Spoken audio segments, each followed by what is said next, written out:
Hello, welcome to the latest We Are Sunderland briefing with myself, Dom Short and Scott Wilson, where today we'll look back on Sunderland's win over Middlesbrough at the Stadium of Light at the weekend. Just a thanks as ever to our partners, the Fans Museum in Sunderland and the Cospex Opticians. And do subscribe if you're watching on the YouTube channel and you haven't already. Do get in touch as well with anything you want us to discuss in future videos. We do these every week.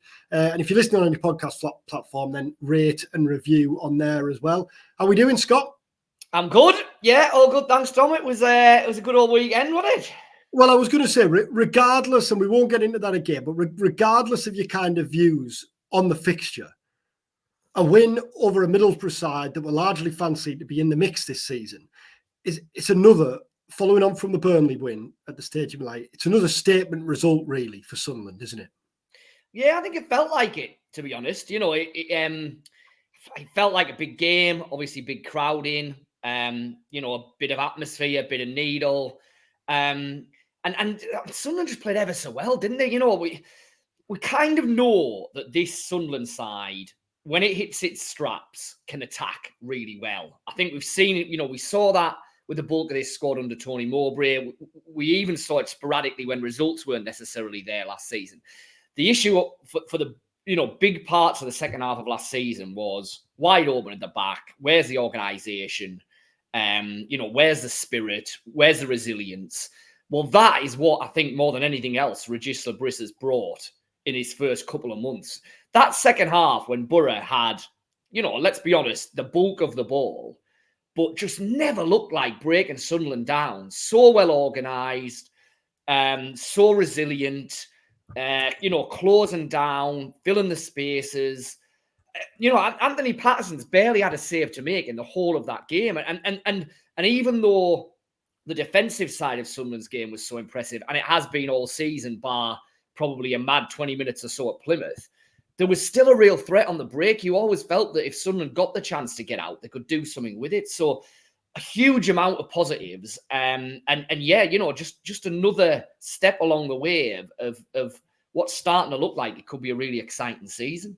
We'll get onto the defensive thing a bit more because the record is quite something, really, after 6 games in. But just on Le Bris, was this his best afternoon and best win so far? Just really because of what you showed there. He demonstrated that he's absolutely not a one-trick pony, didn't he? And for all that we know he wants his teams to play in a certain way, I thought it was evident after 20, 30 seconds when Boro defender George Edmondson got the ball, and there was no press from Sunderland. They were just happy to sit and let him have it. And it was just an early indication as to what Le Bris had said, really, before the game, hadn't he? He'd said that, well, he'd kind of in a roundabout way gone about saying Boro are predictable. And it was an early indication that he tweaked to suit, hasn't he? Which is another string to his bow. Yeah, and even within game, I think a little bit as well. You know, he said afterwards that yes, he knew what Boro were all about, and to a large extent they did. But actually, Boro went a bit wider than he was maybe expecting them to, and Sunderland had to solve those problems and did it. And I think you're seeing that. You know, you're seeing the fact that he's clearly tactically a very, very astute manager, and it can clearly manage games within the game as well, which is a real string to his bow. You know, I thought Boro played into Sunderland's hands really in the second half. I thought that they were surprisingly one-dimensional. You know, when it became pretty obvious early on in the second half that what Boro were trying to do wasn't really working, I was amazed they didn't try anything different and at least try to ask different questions of Sunderland's defence. Because really, like I was saying, for the last 20 minutes or so, when it really should have been all hands to the pump, it wasn't, because Boro were just carrying on doing what they'd been doing all afternoon, and Sunderland were more than happy to deal with. So that was a surprise. But I think that was more because Le Bris had got his tactics absolutely spot on, and Sunderland's players enacted them absolutely spot on. And I think it just left Boro with nowhere to go. And I can't believe we've got 4 minutes and 30 seconds in without saying the name of Chris Rigg, because the goal, obviously, and the nonchalance of the finish, but it was the all-round performance, wasn't it? I know we're going over old ground here, but it's just staggering to think that he's 17 and he's still going to be 17 when the season ends. What a remarkable talent. And Le Bris was raving about him after the game, wasn't he? You wrote the piece where he said he's a symbol of our side. we spoke to Chris Meffam after the game on Saturday, and he was saying he couldn't believe when he came in and found out how old he was or how young he was. It's nothing we haven't said, and it's nothing we didn't know already. But Sunderland have got a remarkable talent there, haven't they? Yeah, he's really special, isn't he? And clearly getting him tied down and keeping him at Sunderland this summer has been absolutely massive. I mean, like you say, the goal is ridiculous. The more you see it, the better it becomes, doesn't it? The way that he's almost taken it way too far, and then he just checks and produces that back heel finish. Incredible, really. And then, like you say, the quality of the all-round performance, the energy, just the calmness though in possession. That that's what strikes you with him. He's this 17-year-old kid, but he sprays the ball around and wants the ball and wants to be the driving force. Now, put him with Joe and Joe Bellingham next to him. You forget that Joe Bellingham is barely much older than Chris Rigg. Yeah. So the two of them, I mean, what exciting prospects for this season. And just listen, dare you get ahead of yourself? You could tell me that somewhere down the line, Chris Rigg and Joe Bellingham are playing together for England at the heart of midfield. And at the moment, I wouldn't be massively shocked and surprised. Now, that's a leap of faith. Don't get me wrong. We're getting way ahead of ourselves there. But I think that's the level of talent we're talking about when we're talking about two lads, one's 17, one's 18, and they're running championship matches, and barely breaking sweat to do it. And, Bellingham's already got, 50 first-team appearances under his belt, probably more. I mean, that's incredible. And I mean, Rigg's in there now. We were talking before about the makeup of Sunderland midfield and how there's going to be, it needs time to settle down and there's options there and blah, blah. Well, yeah, there are options. Alan Brown will come back from fitness. I'm sure he'll have something to say. Samed, we obviously haven't seen yet. I'm sure he'll have something to say. But at the moment, I don't see any way that Rigg leaves that team. I don't see any way that Job leaves that team. And I don't see any way that Dan Neil leaves that team. And for me, that midfield three is absolutely as good as anything that there is in the Championship. Well, we asked Le Bris last week, will you have to manage Chris Rigg?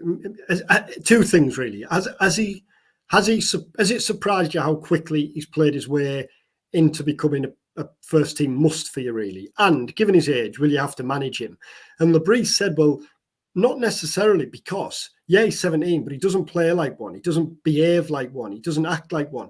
And Tony Mowbray last year often used to talk about how what he loved about Rigg was when he stepped up to training with the first team, he'd clatter into tackles. He wouldn't give a damn about reputations, and he played as though he was just having a kick about with his mates outside. And he plays on a Saturday like that, doesn't he? That finish is the type of thing you do. Not that I could ever do it. Well, either of us could ever do it, I suspect. Do you know what I mean? It's a kick about with your mates sort of finish, isn't it? Not a finish to settle a derby game. Yeah, and clearly that's something that you don't want to take out of him. You want that exuberance, you want that innocence of youth, if you like. But then, like you said there, already with Rigg, it's allied to a player who is way kind of older and wiser and more mature beyond his years. I mean, you referenced there the interview with Chris Meffam that I know you did, Dom, after the game at the weekend, and I thought it was really interesting that yes, he said I was gobsmacked by his technical ability and all of that, but he said really what surprised me most, given the age that he is just how vocal he is and just how much of a leader he is and just how all the rest of the players take that, because they know how good he is. They know how special he is. So, you're, say, Luke 09, and you've got this 17-year-old kid barking out instructions and giving you a rollicking because you're not doing something right. Now, it'd be very easy to think, well, hang on a minute, who on earth are you? I don't get any impression that any of them think like that with Rigg, because they know what he's about and what he's capable of and what he's going to be this season. And if Rigg scored the goal, it was made by Patrick Roberts, who I thought was excellent again, and is now looking every inch the player he was 2 seasons ago when he was key to someone finishing in the top 6. He tormented Boro down that side, didn't he? Yeah. Another good performance from Roberts. I mean, he's been good all season, hasn't he? Whatever Le Bris has kind of done, he's getting a tune out of Roberts, because Roberts was one of the players who undoubtedly went missing in the last stages of last season, and you did wonder, what level is he going to come back at? Well, he's been excellent. And then again, we're almost going to end up just going through every player here. But on the opposite flank, I thought that Mundle once again showed that this isn't a flash in the pan. This is a player now who is absolutely bang there, perfectly justified starting week in, week out in the Championship. He's made that step up. He looked a threat. He's direct, isn't he? That's what I like about him. He gets the ball and straight away he's looking to do something with it. And I think he's going to be a really important player for the rest of the season. We keep on wanting to say it's early days. There will be points in this season where Sunderland miss Jack Clarke. I have absolutely no doubt about that. But in Mundle, they've already got someone who's gone in there, and if not made it kind of Jack Clarke who, then certainly dampened down the idea that losing Clarke is going to wreck Sunderland's season. It doesn't look like that at the minute, does it? And we've both kind of stressed concerns, really, I guess, over the last couple of weeks about Sunderland's depth. And yet, on Saturday, you're missing your first, two potential first-choice central defenders. Dan Ballard, undoubtedly, and Adji Elise played like one in the first few weeks of the season. And yet you've got Luke O'Neill in there, obviously, and Chris Meffam, who stepped in and I thought was excellent on his debut. They're not bad options for Le Bris to have, are they? No, Meffam was good, wasn't he? Really good, I thought, considering Latte is a real threat for Boro. Didn't allow him any space in behind at all, which was clearly part of the game plan because that is a big part of Latte's game normally. But just looked really composed, calm, looked like a Premier League player slotting in the Championship and just being able to handle it from the word go, which is what you clearly hope you're getting when you sign someone like that. We go back to this, but it underlines the value of getting in an odd experienced player, because if that had been an 18-year-old centre-half who'd never played in English football before, I think you would have been far more wary of putting him into a game like that. The fact that this is Chris Meffam, who's a senior international for Wales, he's played Premier League football, he's been there and done it, meant that Le Bris did not hesitate 1 second. Again, had that been a young kid, maybe Sunderland would have felt the need to play Ballard, even though he wasn't quite 100%. And maybe Ballard then goes in, breaks down, and is out for the next 2 months. You didn't have to do that because you had Meffam. You could leave Ballard on the bench, give him this extra week to recover, and that's going to be an interesting selection at Watford the weekend, isn't it? The 2 out of the 3 there. And that's before you get Elise back, as you quite rightly say. And you mentioned there that we spoke to Meffam after the game, and it was interesting because on 2 or 3 separate occasions, he talked about how when he was in conversations with the club in the summer, that they stressed his importance off the pitch as much as they did on it, and how he's come in his eyes with this role of kind of helping the younger lads on and off the pitch. And he's a Premier League footballer, previous £12 million defender, Wales international, but he's only 26. I mean, this isn't a player who's coming in at the back end of his career with a season or 2 before wrapping up. He'll clearly believe he's still got the best years ahead of him. But yeah, I thought it was important, just what you're saying there, because Sunderland were missing that, undoubtedly, weren't they, last year? They were missing those experienced heads, and to bring someone like Meffam in, Alan Brown as well, who we've been impressed by, that they're key signings, aren't they? Yeah, and you make a good point there about Meffam being 26, because when there's been this call for Sunderland to add a bit more experience, add a bit more Championship know-how, previous managers have made it, fans clearly have made it, we've all been making it. It's easy to assume that what you mean there is we need some 33-year-olds. Well, no, you don't. We're not talking about packing the squad out with 32, 33, 34-year-olds at the end of their career wanting one last hurrah. A Meffam type signing, yes, he's a player with experience and who adds something and will play a leadership role. And that's massively important, I think, given, as we keep referring to, the youth of most of this Sunderland squad. But he's 26. He could be a massive player for Sunderland in the next 4, 5, 6 years, depending, obviously, what happens with his loan and his contract and stuff like that. But, his best years are undoubtedly ahead of him. Yet he's able to add something that Sunderland didn't necessarily have in the dressing room and as part of the squad mix. Which leads us into really talking about Sunderland's business. Kristjaan Speakman, and you've written something today praising Speakman, and we were laughing, weren't we? Because we had the conversation on the phone this morning. We gave him a fair bit of stick. It felt like we were having to apologise for making the same critical points week in, week out on these videos when we were waiting for a head coach to be appointed. But as you point out in the piece, which I'll let you explain, key signings made, key contracts made, and a head coach appointment that's looking more and more like a masterstroke. I know it's early days, but we can only judge on the evidence that we've had in front of us. Yeah, and I think you have to couch it in the fact that it is early days. It's early days in the season. It's early days for Le Bris. Everything's sweetness and light at the minute. It won't necessarily stay like that. But I think having asked some pretty, critical questions of Speakman and Sunderland's overall model process, whatever you want to call it, there was an awful lot of doom and gloom around at the start of this summer. And a lot of it related to what's the sporting director doing here? Why doesn't he give the manager what he wants? Why doesn't he sign this? Why doesn't he do that? Who are they going to appoint as head coach, etc., etc.? Well, like you touched on there, the head coach appointment, when Will Still said no to Sunderland and ended up going to Lons, it would have been easy then for Speakman to almost have panicked or veered off track. He didn't. He appointed a head coach, as let's be honest, pretty much none of us had heard of, who got relegated to the French second tier last year. It was anything but a populist appointment. And yet it's looking like the right appointment.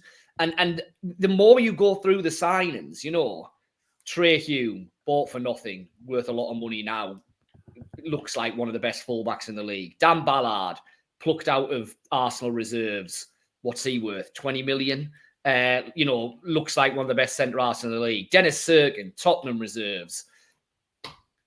X amount of millions if Sunderland wanted to sell him. So, and that's before we get to Job, who clearly is the standout. Mundell, who I said, who increasingly looks like the right one. And Rigg, who's going to be worth God knows how much in the future. Well, yeah, and, Rigg, who they've managed to tie down. Let's see what someone like Alexic looks like. He could be absolutely anything. So, the recruitment model that quite rightly, I think, has been under the microscope. Well, it probably is too early days to say it's been an unequivocal success, because we need to see how the season pans out. Can this squad last the season? All of this kind of stuff. But just in terms of the level of ability within this Sunderland team and the value that squad is now worth, I don't think Sunderland have been in a better position since they dropped out the Premier League. Definitely since they dropped out the Premier League. Probably even better than towards the end of the Premier League era. So, that's saying something, I think. And in fairness to Speakman and Sunderland, we've both sat down with him in on and off the record briefings, and kind of always makes a point of saying, look, I'm sure he doesn't like the criticism, but always makes a point of saying, you've got a job to do. I'm not telling you what to write here. You write what you think, but I'm just trying to tell you it from our perspective. This is why we've done X. This is why we've done Y. So we had it with Le Bris. We had it with Jack Clark. We've had it with various situations. Now, I know that's always easier to do when you're getting results on a Saturday. He'd have no problem sitting and speaking to us every week now, would he? But he could have easily bristled a fair bit at what was written in the early stages of the summer when, let's be honest, at times it looked like Sunderland didn't know what they were doing. Yeah, and I think a lot of that comes down to, and I think we've said this on previous videos after we've spoken to him, he definitely believes in what he's doing. and he definitely believes that what he's doing is 100% right. And the fact that he's been so unmovable from that's attracted a lot of the criticism, hasn't it? Why hasn't he changed? Why isn't he tinkered with this model? Why isn't he listening to what Tony Mowbray wants? Why isn't he listening to what Alex Neil wants, etc.? Well, he'll say it's because he has absolutely unshakable belief in what he's doing, how he's doing it, and that they'll get the results in the end. Now, we keep on saying on this video, it's early days. It absolutely is. But there's an awful lot of really positive signs that weren't there at the back end of last season and weren't there in the summer. But now that various parts of the jigsaw have fallen into place, and clearly getting the right head coach in has been a massive, massive part of that, it's looking an awful lot brighter. It is early days, and I can imagine critics are sat watching or listening to this now saying, yeah, but what about the centre-forward situation? What about the fact that you didn't bring in a senior striker, and the striker you did bring in on deadline day is now out for 3 months? Step forward, Aaron Connolly? It was a surprise, wasn't it? I mean, the name's been floating around for a little while, obviously. And initially it sounded like it probably wasn't going to happen. Now it very much looks like it is. We're recording this on Tuesday lunchtime, and the suggestion certainly is that Connolly will be on board certainly before the weekend. It's a very un-Sunderland signing, isn't it? For lots of different reasons. I mean, we've talked about the fact that, yes, they have tilted a little bit towards a bit more experience and stuff, but you're talking here about a free agent, hasn't really had a pre-season, has had a very up and down career. Let's be honest, has shone very brightly at times, and there's been some really, exciting predictions made of him. But he's had his struggles. I mean, obviously, those of us who kind of cover the game in the Northeast, he was at Boro, and that loan spell was a disaster, really. Barely kicked a ball for Boro, and when he did, was very, very underwhelming. But Sunderland have clearly seen something. Listen, there's a need to flesh out the attacking department, isn't there? We all know that. What happens if my ender gets injured? Well, Rusyn's the only cab off the block now that Abdullahi's ruled out till Christmas. My enders look good in patches this season, but I think it's starting to look like if you're playing him every game with no other options, then that's not going to necessarily be a recipe for success. So I understand why Sunderland are doing it, and to some degree, it's going to be a bit of a no-lose situation because Connolly's coming in as a free agent. We don't know what contract he's going to be offered, but we would expect it to be a short-term one, maybe an initial season or something like that. He's clearly not going to be on mega money given that he's without a club at the minute. So, the downside of it is fairly low, but there is a downside to it in that, he needs to come in and be part of the group and contribute and all of that and not disrupt the balance that there is at the minute. Sunderland obviously back themselves that they can get something out of Connolly that maybe hasn't been there in his last couple of loan moves. Let's see. If he comes in and is anything like the player that first started breaking through, then he will undoubtedly improve this Sunderland squad and probably straight away improve the Sunderland team. He just needs to prove it, given that his career has been so up and down since those really bright early days. You talked there about disrupting. Yeah, well, I was going to say you talked there about disrupting the dressing room. While it might be unfair to say Connolly's attitude has been criticised, I think it's absolutely fair to say it's been questioned at times in his early years. And when you look at the talent, 9 times Republic of Ireland international, Premier League centre forward, there's a reason. There must be a reason why he hasn't kicked on. I think what will be interesting is Le Bris showed with Jan Poveda, for example, he will absolutely not have anyone involved unless they're ready physically. So that'll be the first indication, I think, how quickly we see him, because he's been out of contract since the summer. So, he'll have been training on his own, all the players now, even when they're with a club that have their own kind of personal trainers or link up with personal trainers in pre-season. I suspect he'll have been working very hard. But that's very different, isn't it, to actually playing on a training pitch with teammates day in, day out. So I think that'll be the first indication. And then it'll be a test of Le Bris's man management, I think. It was interesting. I was reading some quotes from Liam Rossini yesterday, who described Connolly, and he meant this as a compliment, as a horrible little man. And he was talking about how he's always knocking on your door, he's always moaning about this, he's always whinging about that. Like, I can't pretend I know Le Bris. We speak to him for half an hour every week, but he strikes me as a manager who won't really have that, who won't like that. So then, how important is someone like Mike Dodds? Just to kind of, I guess, work as an in-between. Then on the flip side, someone might be looking at it and think, well, he's a 24-year-old who's played in the Premier League. He's an international. There's no doubt in his quality. If we can be the ones to get the best out of him, like Jack Clark, I know there's so many differences between the pair, but it's that kind of low risk.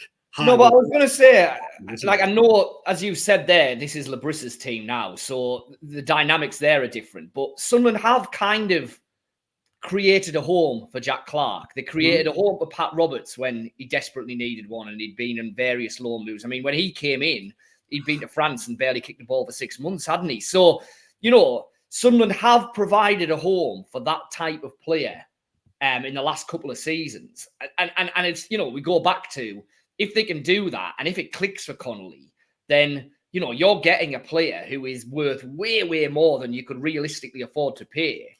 But you're getting him because he's got to reprove himself again. Now, let's see if he can do it.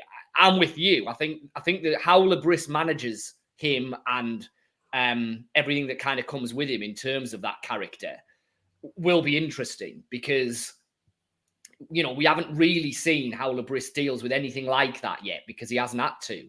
Now, listen, it might not, it might not be an issue. We're kind of second guessing here, and that's probably a bit harsh on Connolly, because I'm sure, at various places there were reasons why it didn't work out for him. But certainly by the end at Boro, I don't think there's any doubt that his kind of attitude was being questioned, and that's why he wasn't getting in the team there. So it'll be really interesting to see how that plays out.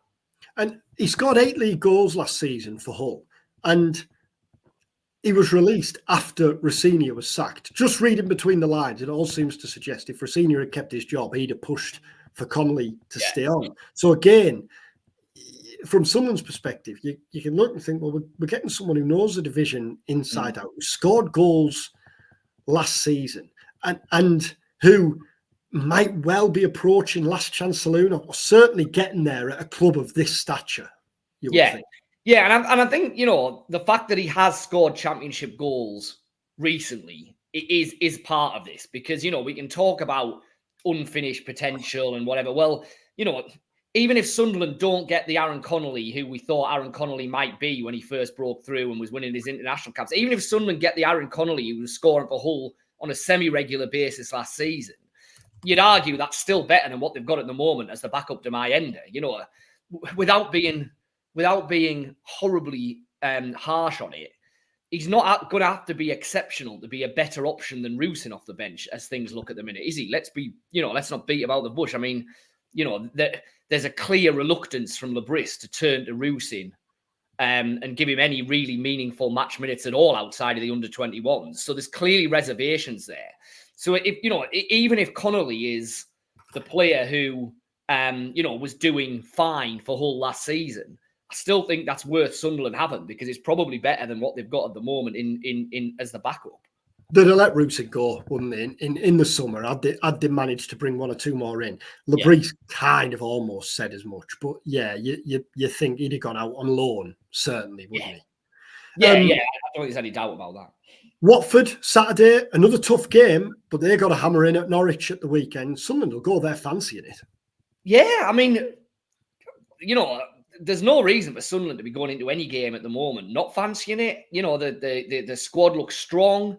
As I said, Ballard's back into the equation, so there's a decision to be made there. The rest of the team, you would think at the moment, pretty much picks itself as long as there's no unforeseen injuries on the training ground this week. And like I say again, that is buying time to, not have to rush the likes of an Alexic or a Samed or those type of players. They'll be in the squad. They'll be in and around it. They might start getting minutes off the bench soon.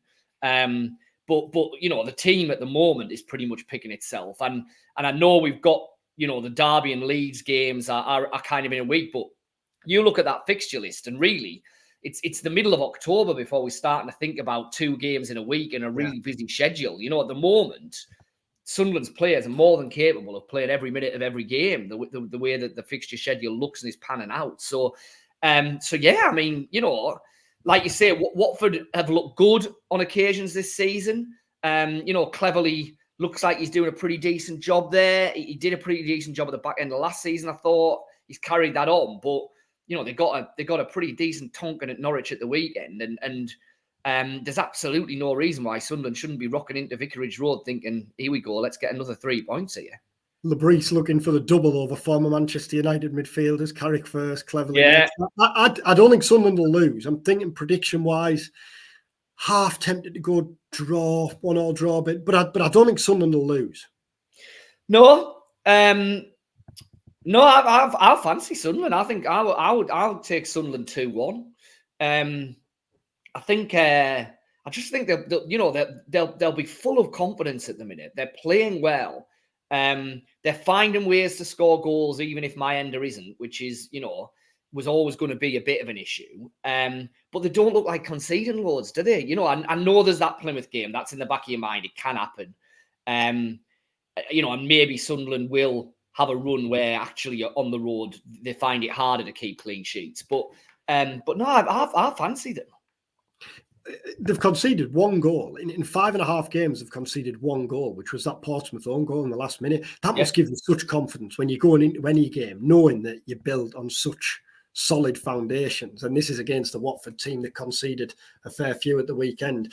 Well, let's see how that goes, and keep your eye on We Are Sunderland for any updates on the Aaron Connolly transfer situation. As we revealed earlier this week, Sunderland are in talks with the striker and are increasingly confident of getting that deal done. Thanks for watching. Thanks for listening. As we said at the start, if you are watching on YouTube, then do subscribe and get in touch with anything you want us to discuss. If you're listening on your podcast platforms, then rate and review on there. That's hugely beneficial. Cheers, Scott. And we'll be back next week to look back on that Watford game. Hopefully, another positive result for Sunderland. Take care. Enjoy the rest of your week.